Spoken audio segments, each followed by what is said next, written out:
The highly transmissible Omicron subvariant BA.5 now accounts for nearly 2/3 of all new COVID cases in the country. COVID hospitalizations are now at their highest level since March, with nearly 40,000 people being treated. For more, I want to bring in ABC News medical contributor, Chief Innovation Officer at Boston Children's Health, epidemiologist Dr. John Brownstein. Dr. Brownstein, thank you for being here. Some experts are calling this strain the worst version of the virus. What do you think of that? Is there a bit of, how do you put that in perspective for people who don't understand the way these things work, like me?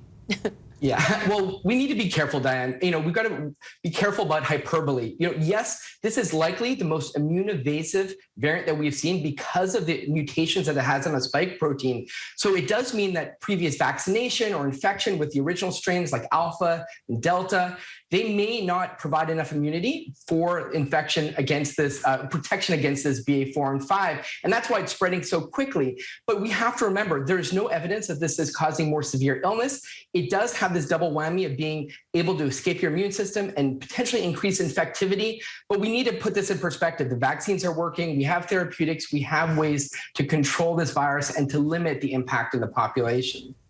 Now, you talked about an uptick in COVID hospitalizations. About 39,000 Americans are currently being hospitalized for COVID.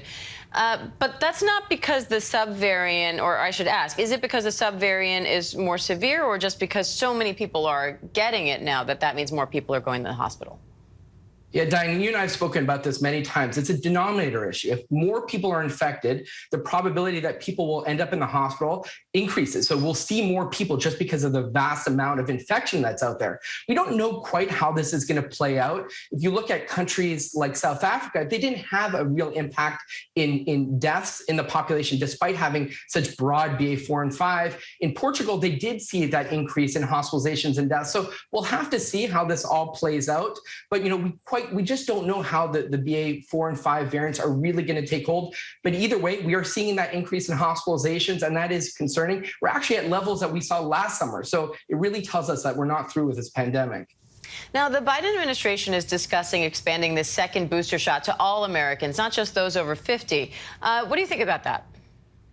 I think it's a reasonable idea. And the reason being that if you look at the data among those that got the second booster in the older population, their risk of death from COVID is dramatically reduced, about 42 times. And so as we see this spread of the BA.4/5 variants, we want to do what we can to protect the population. And getting that additional immunity, that top up from an additional booster could help. Now, the FDA is weighing this data. We'll see what those recommendations look like.